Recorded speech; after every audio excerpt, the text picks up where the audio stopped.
Shalom Bapak dan Ibu sekalian. Puji syukur pada Tuhan yang memperkenankan kita untuk mengikuti ibadah Minggu 21 Maret 2001 ini. Berhubung vaksin COVID-19 belum disebarkan secara merata saat ini, maka tanpa mengurangi sukacita, kita mengikuti ibadah online dari rumah masing-masing. Mari mengikuti ibadah dengan hati yang teduh dan tertuju kepada Tuhan. Kami undang semua jemaat bangkit berdiri. Pertolongan kita dalam ibadah Minggu Prapaskah kelima ini ialah datangnya dari Tuhan yang menjadikan langit dan bumi. Allah yang Maha Kasih, yang kasih setianya kekal sampai selama-lamanya. Kasih, karunia dan damai sejahtera dari Allah Bapa kita dan dari Tuhan Yesus Kristus menyertai saudara.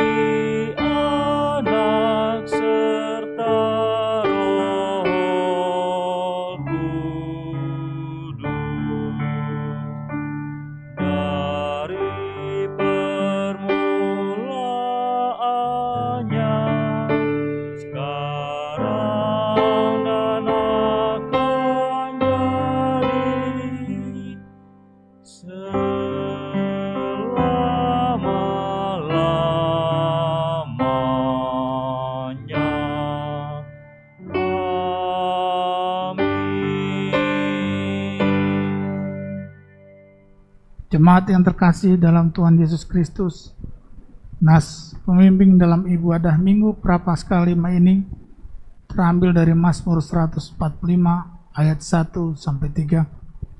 Aku hendak mengagungkan Engkau ya Allahku, ya Raja, dan aku hendak memuji namamu untuk seterusnya dan selamanya. Setiap hari aku hendak memuji Engkau, dan hendak memuliakan namamu untuk seterusnya dan selamanya. Besarlah Tuhan dan sangat terpuji, dan kebesarannya tidak terduga.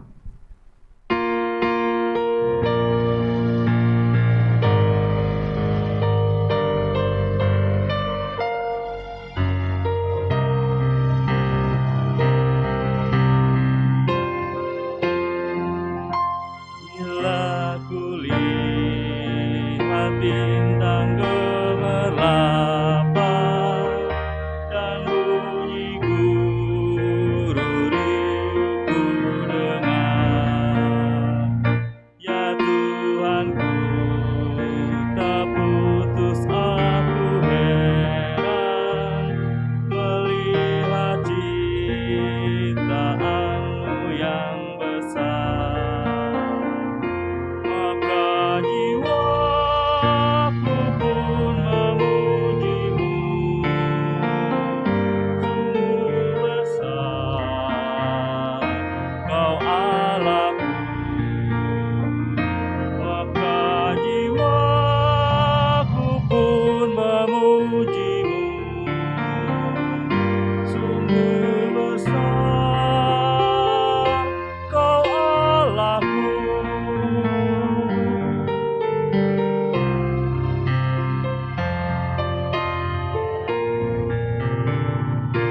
Ya Tuhanku, apabila ku renungkan pemberian-Mu dalam penebus,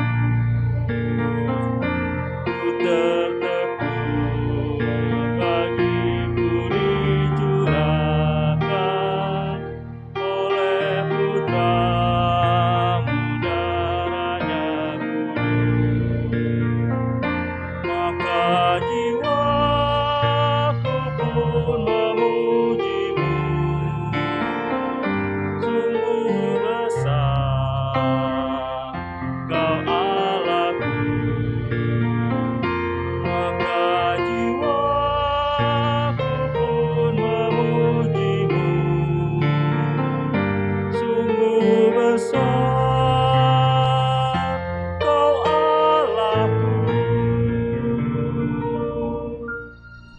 Jemaat yang dikasihi Kristus, dengarkanlah hukum Tuhan bagi kita yang terambil dari Mazmur 51 ayat 6-7.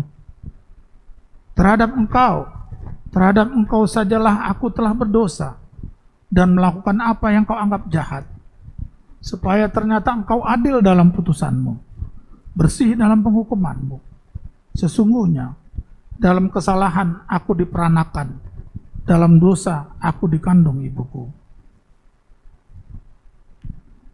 Jemaat yang terkasih dalam Tuhan Yesus Kristus, marilah kita bersama-sama merendahkan diri di hadapan Tuhan untuk mengakui segala dosa dan kesalahan kita kepadanya, serta memohon pengampunan atas segala dosa dan kesalahan kita.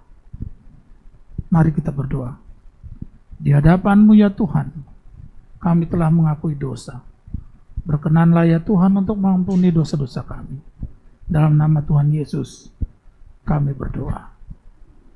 Bagi saudara yang telah mengaku dosa dan kejahatannya di hadapan Allah dan sungguh-sungguh bertobat, dengarlah berita anugerah pengampunan seperti tertulis dalam Mazmur 32 ayat 1, 2, dan 5. Berbahagialah orang yang diampuni pelanggarannya, yang dosanya ditutupi. Berbahagialah manusia yang kesalahannya tidak diperhitungkan Tuhan dan tidak berjiwa penipu. Dosaku kuberitahukan kepadamu, dan kesalahanku tidaklah kusembunyikan. Aku akan mengaku kepada Tuhan pelanggaran-pelanggaranku, dan Engkau mengampuni kesalahan karena dosaku.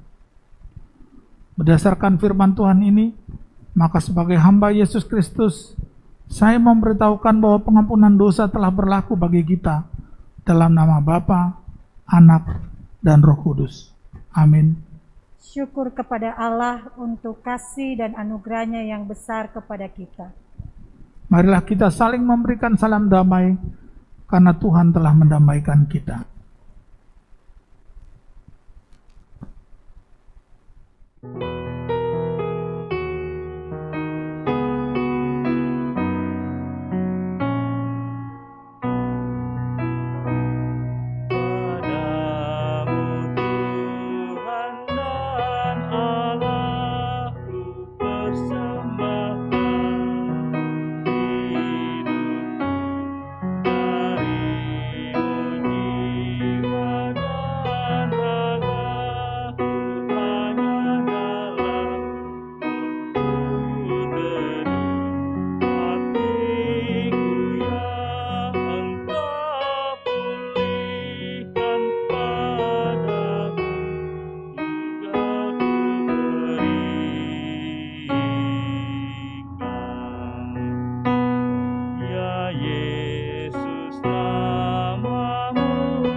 Jemaat Tuhan, sebelum kita membaca dan merenungkan firman-Nya, mari kita bersatu dalam doa. Kita mohon pimpinan Roh Kudus. Kita berdoa. Bapa Surgawi, kami bersyukur dan berterima kasih jikalau pada minggu hari ini kami boleh memasuki minggu Prapaskah kelima.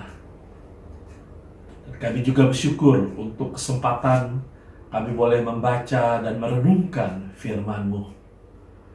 Teristimewa ketika dunia saat ini masih diliputi dengan suasana pandemi, kami sungguh membutuhkan akan kebenaran firman Tuhan.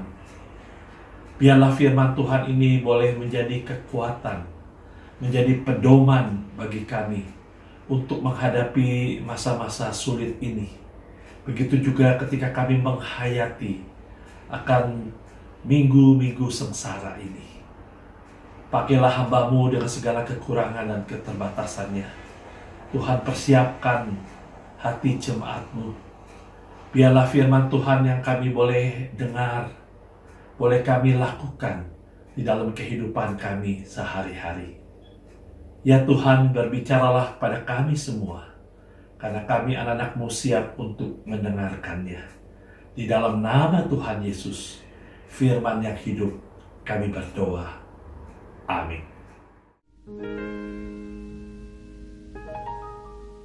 Mazmur 51 ayat 1-21. Pengakuan dosa. Untuk pemimpin biduan, Mazmur dari Daud. Ketika Nabi Nathan datang kepadanya setelah ia menghampiri Betsheba. Kasihanilah aku ya Allah, menurut kasih setiamu. Hapuskanlah pelanggaranku menurut rahmat-Mu yang besar. Bersihkanlah aku seluruhnya dari kesalahanku, dan tahirkanlah aku dari dosaku. Sebab aku sendiri sadar akan pelanggaranku. Aku senantiasa bergumul dengan dosaku. Terhadap Engkau sajalah aku telah berdosa dan melakukan apa yang Kau anggap jahat, supaya ternyata Engkau adil dalam putusan-Mu, bersih dalam penghukuman-Mu. Sesungguhnya dalam kesalahan aku diperanakkan, dalam dosa aku dikandung ibuku. Sesungguhnya Engkau berkenan akan kebenaran dalam batin, dan dengan diam-diam Engkau memberitahukan hikmat kepadaku. Bersihkanlah aku daripada dosaku dengan hisop, maka aku menjadi tahir. Basuhlah aku, maka aku menjadi lebih putih dari salju. Biarlah aku mendengar kegirangan dan sukacita. Biarlah tulang yang Kau remukkan bersorak-sorak kembali. Sembunyikanlah wajah-Mu terhadap dosaku. Hapuskanlah segala kesalahanku. Jadikanlah hatiku tahir ya Allah. Dan perbaharuilah batinku dengan roh yang teguh.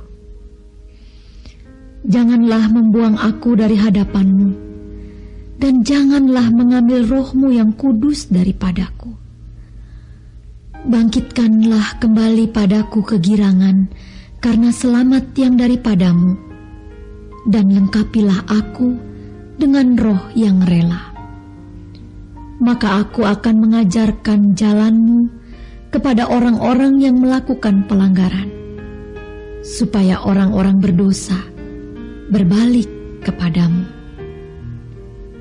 Lepaskanlah aku dari hutang darah, ya Allah, Allah keselamatanku.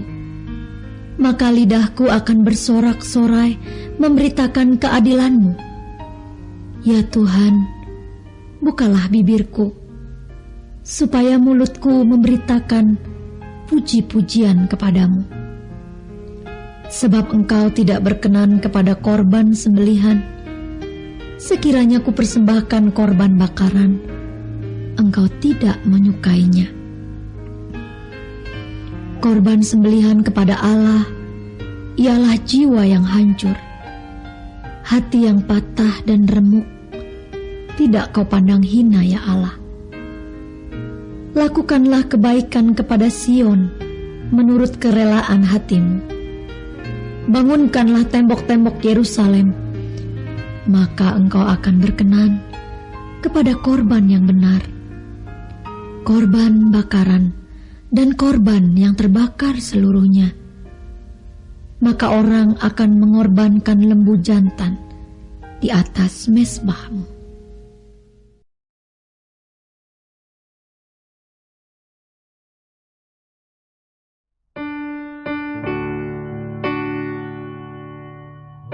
Hosiana, Hosiana, Hosiana.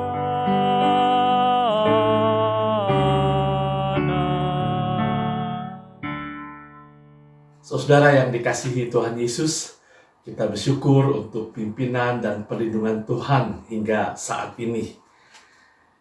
Juga untuk kesempatan beribadah bersama dalam Minggu Sengsara atau Minggu Prapaskah kelima ini. Saya sangat bersyukur dan juga ingin mengucapkan selamat atas pendewasaan Pos Kartini, sekarang sudah menjadi Gereja Kristus Kartini. Kiranya Gereja Kristus Kartini boleh menjadi tempat di mana para anggotanya atau pengunjungnya bertumbuh dalam kasih karunia dan pengenalan akan Tuhan Yesus Kristus. Saya juga berterima kasih untuk kesempatan yang diberikan kepada saya. Baik saudara, mari kita fokus, kita renungkan bersama perikop dari Mazmur 51 ini.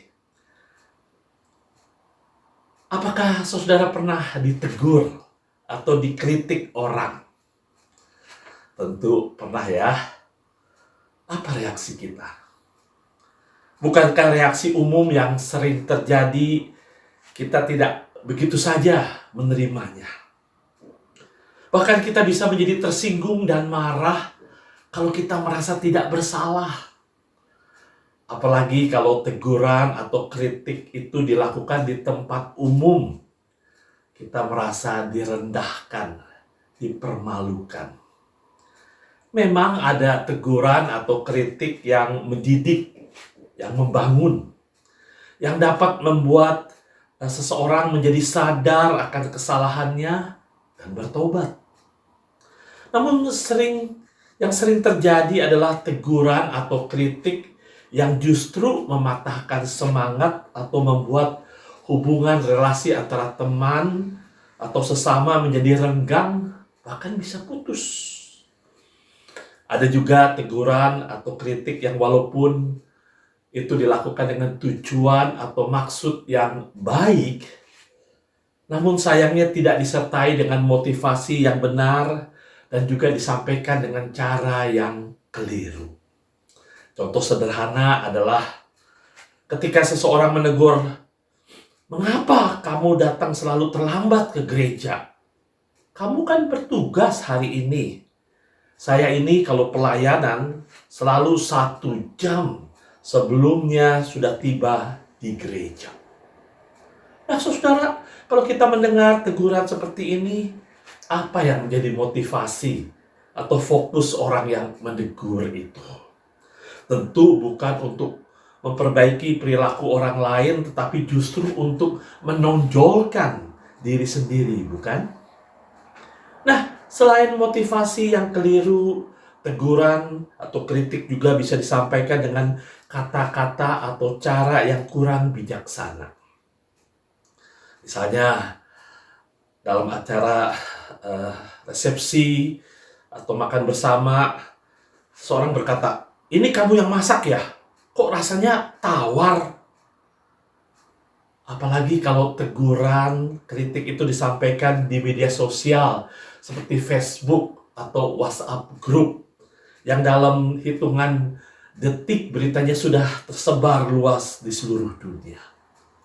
Saudara, latar belakang ditulisnya perikop kita Mazmur 51 adalah akibat sebuah teguran atau kritik.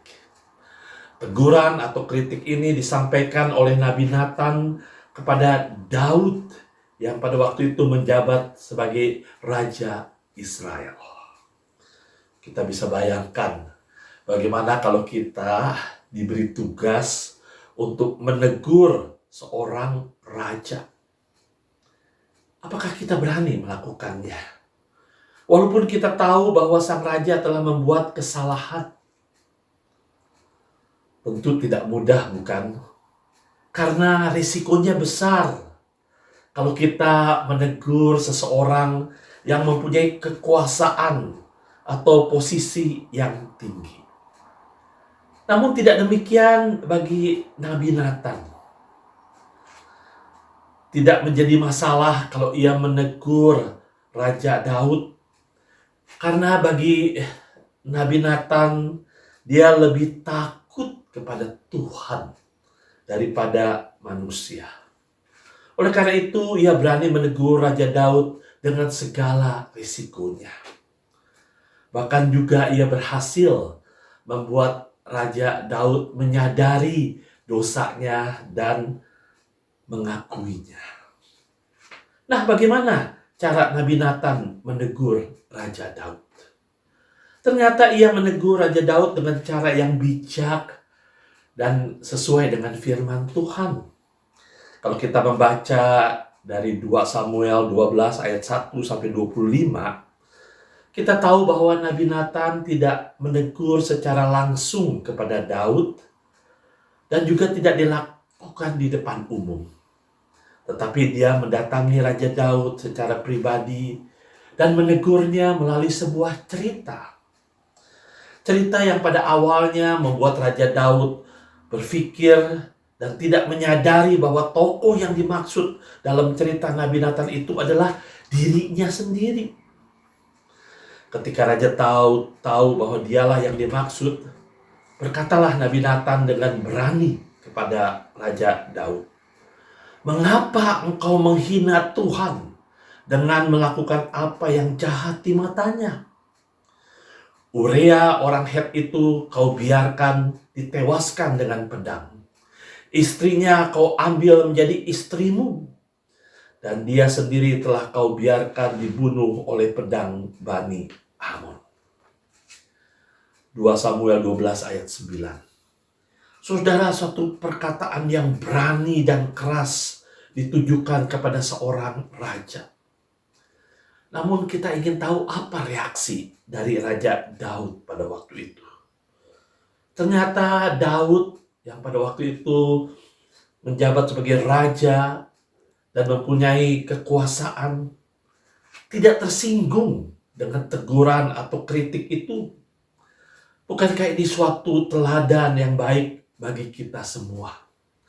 Apapun posisi dan jabatan kita, kita harus siap untuk menerima teguran atau kritik yang membangun.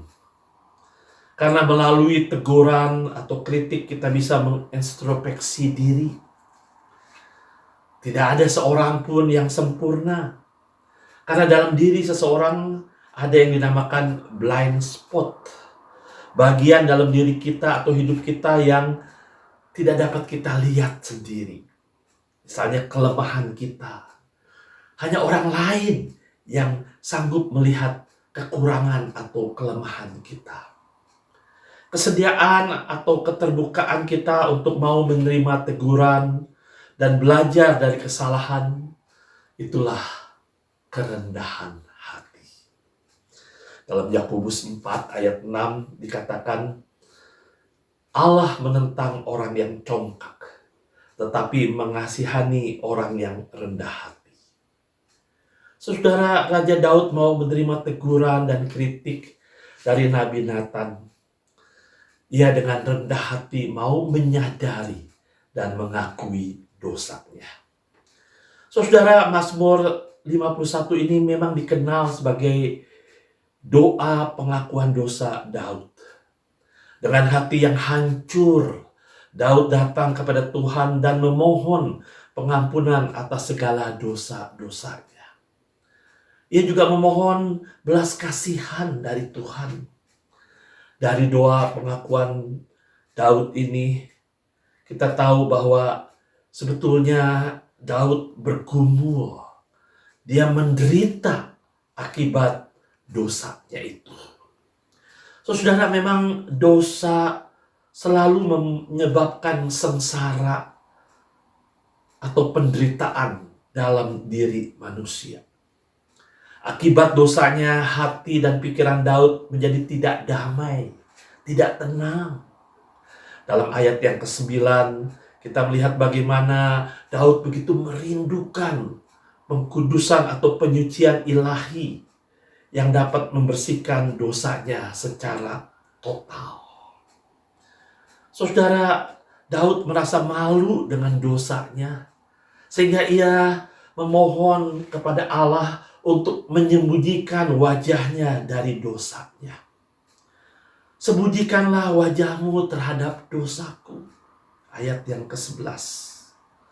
Daud rindu sekali agar dosanya dihapuskan karena dia takut bahwa Allah akan membuang dan meninggalkannya.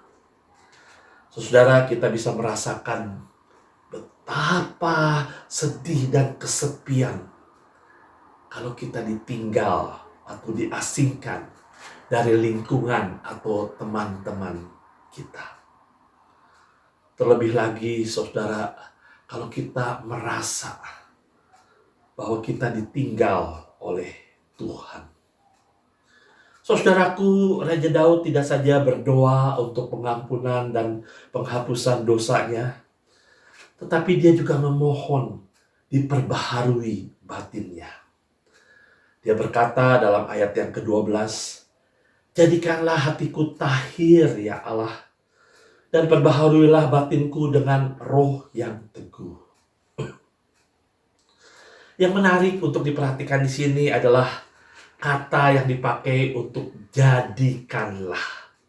Ternyata kata jadikanlah dalam bahasa aslinya ini sama dengan yang dipakai ketika Allah menciptakan dunia ini dalam kitab Kejadian. Artinya menjadikan sesuatu yang baru dari yang tidak ada. To bring something out of nothing.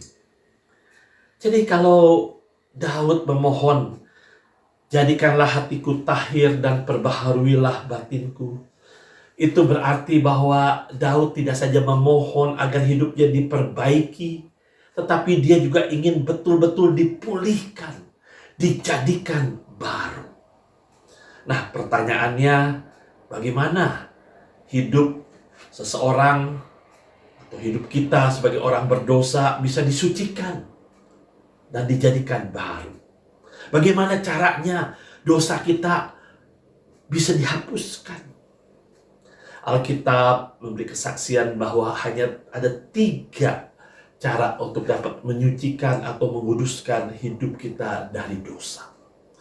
Yang pertama, melalui darah Yesus. Yang kedua, firman Allah. Dan yang ketiga, melalui Roh Kudus. Oleh darah Tuhan Yesus, dosa kita dihapuskan. Oleh firman Tuhan, kita dibimbing, kita dibersihkan dari semua ajaran, pemikiran, dan kelakuan yang salah. Dan dibawa kepada jalan kebenaran. Dan oleh Roh Kudus, kita diarahkan, kita juga dibentuk untuk boleh mengalami dan menjalani kehidupan yang baru dalam Kristus. Oleh karena itu, saudara, kalau seseorang itu bertobat, itu karya dari Tuhan. Karena seseorang mau menyadari dan mengakui dosanya, itu adalah pekerjaan dari Roh Kudus yang ada dalam dirinya. Roh Kuduslah yang menegur, yang menyadarkan bahwa kita ini berdosa dan telah menyakiti hati Tuhan. Daud menyadari dan mengakui dosanya, dan ia memperoleh pengampunan dari Tuhan. Kita tahu cerita selanjutnya bahwa Raja Daud dan Batseba harus berduka karena kehilangan anak mereka. Kita lihat di sini bahwa setelah jatuh dalam dosa, Daud tidak membiarkan dirinya terpuruk akibat kesalahannya. Tetapi dia bangkit sekalipun ada hukuman, ada konsekuensi akibat perbuatannya. Saudara yang kasih Tuhan Yesus, bukan hanya Raja Daud yang membutuhkan pertobatan dan pemulihan dalam dirinya. Bukankah kita semua juga membutuhkannya? Walaupun tidak sama persis seperti apa yang dilakukan oleh Daud, tetapi kita semua adalah orang-orang berdosa. Kita berdosa tidak saja melalui tindakan, tetapi juga melalui perkataan dan pikiran kita. Hidup kita mudah menyimpang dari kehendak Tuhan. Nah, saudara, pada minggu-minggu sengsara menjelang kematian dan kebangkitan Tuhan Yesus adalah saat atau momen yang tepat untuk kita sebagai pengikut Kristus masa kini merenungkan dan melihat ke dalam diri kita yang paling dalam. Apa yang telah kita lakukan selama ini? Apakah hidup kita sudah sungguh-sungguh memuliakan Tuhan? Menjadi contoh dan teladan kesaksian yang hidup bagi sesama. Ada beberapa hal yang dapat kita pelajari dari perikop kita, dari pengalaman hidup Raja Daud. Yang pertama adalah kita harus berhati-hati dan tetap waspada dengan hidup kita ini. Karena siapapun kita dan apapun jabatan kita, kita bisa jatuh dalam dosa seperti Raja Daud. Kita tahu si iblis selalu mencoba dan menggoda serta menipu kita agar kita jatuh dalam dosa. Oleh sebab itu, kita perlu selalu rendah hati. Kita perlu menjaga dan memelihara hati dan pikiran kita agar tetap terfokus hanya kepada Tuhan kita. Yang kedua, saudara, ketika kita jatuh dalam dosa, kita datang kepada Tuhan. Kita akui segala dosa dan kesalahan kita serta mohon pengampunan daripadanya. Allah itu Maha Pengasih dan Pengampun. Kasih-Nya begitu besar sehingga Dia siap menerima kita dengan segala kekurangan dan kelemahan kita. Ada keprihatinan pada masa kini. Tidak sedikit orang pada masa kini telah berbuat salah dan terang-terangan berdosa, namun merasa dirinya tidak bersalah. Dan mereka tidak mau mengakui kesalahan atau dosanya, bahkan berusaha untuk menyembunyikannya. Yang ketiga, saudara, sikap Raja Daud yang siap dan mau menanggung resiko dari perbuatan atau tindakannya yang salah. Sekalipun Raja Daud bertobat dari dosa-dosanya dan menerima pengampunan dosa dari Allah, namun Allah tidak meniadakan akibat dosa-dosanya. Pengakuan dosa dan pengampunan dari Tuhan tidak berarti bahwa kita dibebaskan juga dari konsekuensi atau akibat tindakan kita yang salah. Masa kini ada kecenderungan orang-orang yang telah bersalah, yang melakukan tindakan yang tidak benar, minta diampuni kesalahannya, namun tidak mau menerima atau menanggung risiko dari perbuatan atau tindakan yang salah itu. Mau dimaafkan, tetapi tidak mau dihukum akibat atau konsekuensi dari tindakannya. Saudara, reaksi atau respon yang benar terhadap dosa adalah bertobat dengan sungguh-sungguh, menghampiri Tuhan untuk menerima anugerah pengampunan dan kemurahan-Nya, serta kita siap menerima konsekuensi apapun yang Tuhan berikan akibat kesalahan atau dosa kita, tanpa kita dendam, kita marah atau memberontak. Daud menyadari dan mengakui dosa-dosanya yang hebat. Dia mengarahkan kembali hatinya kepada Tuhan dan rela menerima teguran dan hukuman Tuhan dengan kerendahan hati. Hal yang keempat, yang terakhir, saudara, kita yakin dan percaya kalau kita datang menghadap hadirat Tuhan, kita mengaku dan memohon pengampunan daripadanya, maka Tuhan tidak saja mengampuni kita, tetapi Dia juga mau memulihkan hidup kita. Max Lucado, seorang penulis Kristen, dalam bukunya yang berjudul Just Like Jesus, berkata, Tuhan mengasihi kita apa adanya, tetapi Ia menolak membiarkan kita seadanya. Saya ulangi, Tuhan kita mengasihi kita apa adanya dengan segala kekurangan dan kelemahan kita, tetapi Ia menolak untuk membiarkan kita seadanya. Kasih-Nya menutupi dosa dan kesalahan kita. Ia juga ingin memulihkan kita dan menjadikan hidup kita menjadi bagian dalam rencana atau agenda-Nya.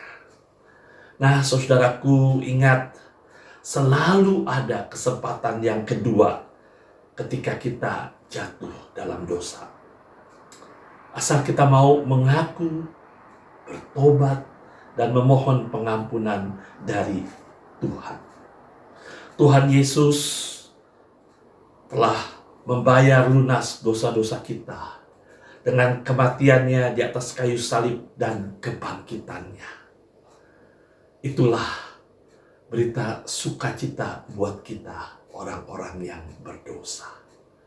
Tuhan memberkati kita semua. Amin.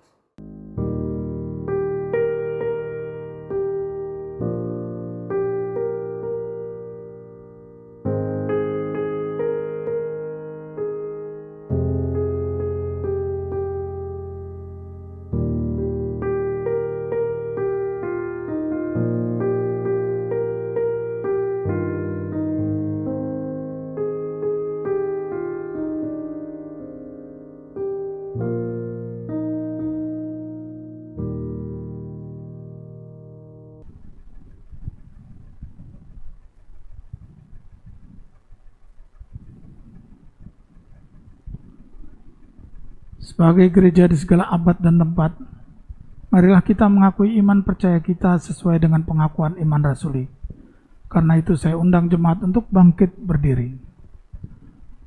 Hendaknya masing-masing kita berkata, Aku percaya kepada Allah, Bapa yang Maha Kuasa, Halik langit dan bumi, dan kepada Yesus Kristus, Anaknya yang tunggal Tuhan kita, yang dikandung dari Roh Kudus, lahir dari anak darah Maria, yang menderita di bawah pemerintahan Pontius Pilatus, disalibkan, mati dan dikuburkan, turun dalam kerajaan maut, pada hari yang ketiga bangkit pula dari antara orang mati, naik ke surga, duduk di sebelah kanan Allah, Bapa yang Maha Kuasa, dan akan datang dari sana untuk menghakimi orang yang hidup dan yang mati.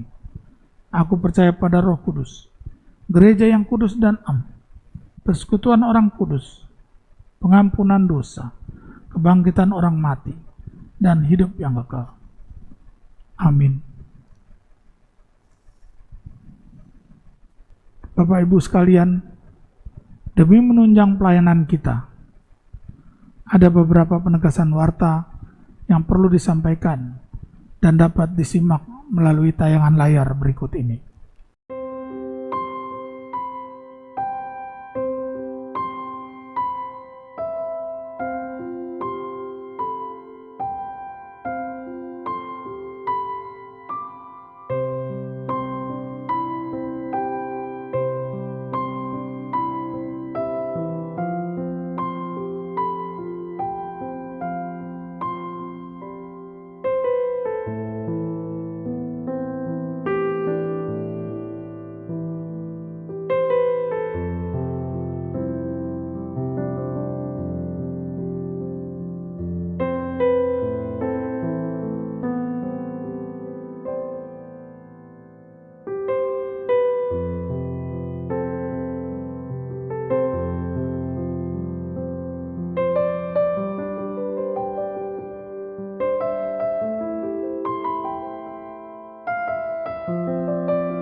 Marilah kita menaikkan doa syafaat kita.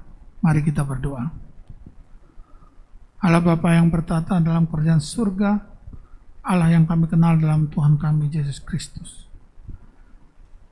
Kami berdoa menaikkan puji-pujian permohonan kami ke depan dan menaikkan permohonan kami ke depan. Kami mohon pertolongan Tuhan untuk proses pemanggilan percakapan jabatan kependetaan penatua khusus Sedih Hati Gia dan Komisi Percakapan Sinode Gereja Kristus. Kiranya boleh berjalan dengan baik dan lancar. Kami juga mohon pertolongan Allah untuk setiap ibadah yang berlangsung di Kartini, baik ibadah umum maupun ibadah kategorial, agar terus menjadi ibadah yang berkenan di hadapan Allah, dan jemaat dapat menggali pertumbuhan imannya melalui dan sesuai dengan visi dan misi Gereja Kristus Kartini. Kami juga mau berdoa Tuhan untuk setiap jemaat dalam menghadapi masalah hidup sehari-hari, baik ekonomi, masalah sakit penyakit, masalah rumah tangga, sehingga jemaat boleh mengalami kekuatan, memiliki hikmat, dan dibukakan jalan keluar atas masalah yang ada. Kami juga mohon pertolongan Tuhan bagi bangsa dan negara kami yang sedang mengalami masalah pandemi COVID-19. Kiranya Tuhan memberikan hikmat kepada para pemimpin untuk mengatasi krisis yang diakibatkan oleh COVID-19 ini. Kami juga mau berdoa untuk jemaat yang sakit atau dalam masa pemulihan. Kami mau berdoa untuk Ibu Sudibyo, Saudara Felis, Bapak Hussein dan Ibu Amas, Ananda Eki Mardiansa, Ibu Chu Sanyo, Bapak Tatang S, Ibu Siti Hasibuan, Ibu Berta, Ibu Diana, Bapak Setia Budi Brata Halim, Bapak Frederick Suyadi, Ibu Mariam Nata Saputra, Ibu Anca Lunin dan Bapak Kiki. Terima kasih Bapak, kami sampaikan semua permohonan ini hanya di dalam anak-Mu Tuhan Yesus Kristus, Juru Selamat kami.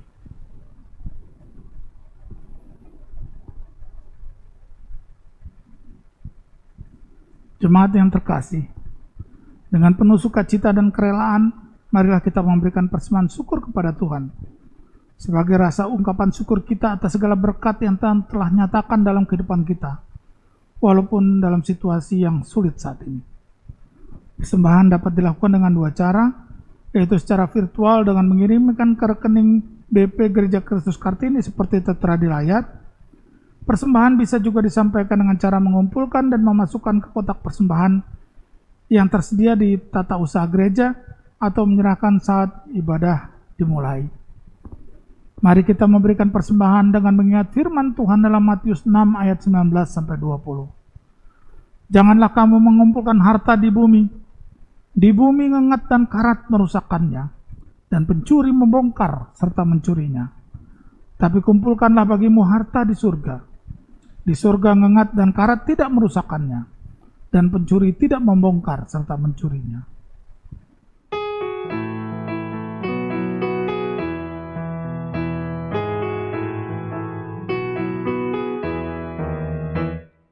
Terima kasih ya Tuhan atas hari pemberian, hari baru limpah rahmat dan dipenuhi oleh kasih. Kau curahkan pada umat-Mu, Kau curahkan pada umat-Mu. Terima kasih atas waktu yang Dikau tawarkan padaku, agar dalam masa muda aku belajar tentang kasih yang besar dan mulia itu, yang besar dan mulia itu. Marilah kita mendoakan persembahan kita. Mari kita berdoa. Yalah Bapa kami yang bertata dalam kerajaan surga, Allah yang kami kenal dalam Tuhan kami Yesus Kristus. Terima kasih Bapa, karena boleh kami memberikan sedikit dari begitu banyak berkat yang Kau berikan kepada kami. Berkatilah persembahan ini Tuhan. Berkati semua tangan-tangan yang mengaturnya. Biarlah persembahan ini boleh menjadi puji-pujian dan memperluas kerajaan-Mu. Terima kasih Bapa. Hanya dalam anak-Mu Tuhan Yesus Kristus kami berdoa mengucap syukur. Amin. Jemaat sekalian, pulanglah dengan sukacita dan damai sejahtera. Arahkanlah hatimu senantiasa kepada Tuhan. Jadilah saksi Tuhan yang setia.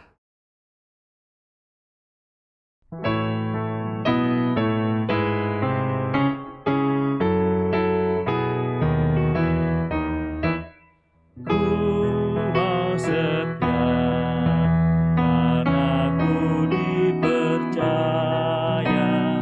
Ku mau suci karena dipelihara. Ku mau kuat karena ada derita. Ku mau berani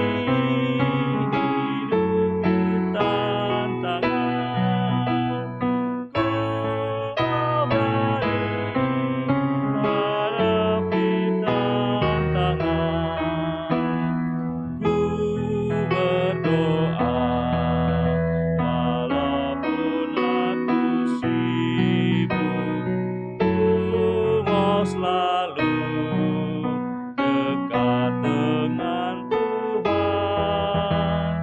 Ku mau selalu mendengar suara-Mu. Ku beriman di jalan Tuhanku. Ku beriman di jalan Tuhanku. Jemaat kekasih Tuhan, terimalah berkat Tuhan. Kasih karunia Tuhan Yesus Kristus dan kasih Allah Bapa serta persekutuan Roh Kudus menyertai kamu sekalian dari sekarang sampai selama-lamanya.